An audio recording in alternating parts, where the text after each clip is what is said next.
एक राज्य में एक राजा रहता था जो बहुत ही घमंडी था। उसके घमंड के चलते आसपास के राज्य के राजाओं से भी उसके संबंध अच्छे नहीं थे। उसके घमंड की वजह से सारे राज्य के लोग उसकी बुराइयां करते थे। एक बार उस गांव से एक साधु महात्मा गुजर रहे थे। उन्होंने भी राजा के बारे में सुना और राजा को सबक सिखाने की सोची। साधु तेजी से राजमहल की ओर गए और बिना प्रहरियों से पूछे सीधे अंदर चले गए। राजा ने देखा तो वो गुस्से से भर गया और राजा बोला, एक क्या उद्दंडता है महात्मा जी, आप बिना किसी की आज्ञा के अंदर कैसे आ गए? साधु ने विनम्रता से उत्तर दिया, मैं आज रात इस सराय में रुकना चाहता हूँ। राजा को ये बात बहुत बुरी लगी और बोला, महात्मा जी यह मेरा राजमहल है, कोई सराय नहीं है, कहीं और जाइए। साधु ने कहा, हे राजा, मुझसे पहले ये राजमहल किसका था? राजा बोला, मेरा पिताजी का था। साधु, तुम्हारे पिताजी से पहले किसका था? तो राजा फिर बोला, मेरे दादाजी का था। साधु ने मुस्कुराते हुए कहा, हे राजा, जिस तरह लोग सराय में कुछ देर रहने के लिए आते हैं, वैसे ही ये तुम्हारा राजमहल भी है, जो कुछ समय के लिए तुम्हारे पिताजी का था, अब कुछ समय के लिए तुम्हारा है, कल किसी और का होगा। ये राजमहल जिस पर तुम्हें इतना घमंड है, ये एक सराय ही है जहाँ एक व्यक्ति कुछ समय के लिए आता है और फिर चला भी जाता है। साधु की बातों से राजा इतना प्रभावित हुआ कि सारा राजपाट मान सम्मान छोड़कर साधु की चरणों में गिर पड़ा और महात्मा जी से क्षमा मांगी और फिर कभी घमंड न करने की राजा ने शपथ भी ली। तो दोस्तों, ये दुनिया एक सराय है, समान है, जहाँ कुछ लोग रोज आते हैं और कुछ लोग रोज जाते हैं। अच्छी सोच रखिए, अच्छे काम कीजिए, क्योंकि इस सराय से एक दिन सबको जाना है और यही एक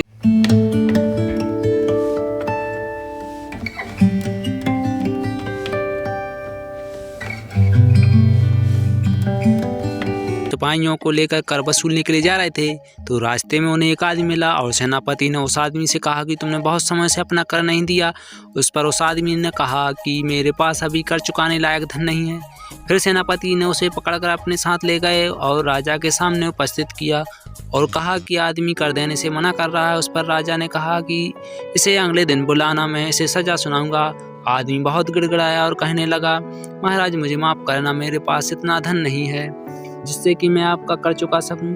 तभी राज्य में एक साधु महाराज पधारे और फिर उन्होंने देखा कि राजा अत्याचार कर रहा है और साधु ने कहा कि आप ऐसा क्यों कर रहे हो? इस पर राजा ने कहा कि अगर तुम भी ज़्यादा सवाल जवाब करोगे तो मैं तुम्हें भी सजा सुना दूंगा। मैं इस देश में महान राजा हूँ, मैं सब कुछ जीत चुका हूँ और कई राज्य मैंने अपने बल पर भी जीते हैं। इस पर साधु ने कहा कि अगर तुम सब कुछ जीत चुके हो तो मेरे एक सवाल का उत्तर दो। अगर तुमने सही उत्तर दिया तो तुम खुद समझ में आ जाएगा कि तुमने क्या क्या जीता है इस दुनिया में। तो राजा उसके लिए तैयार हो जाता है।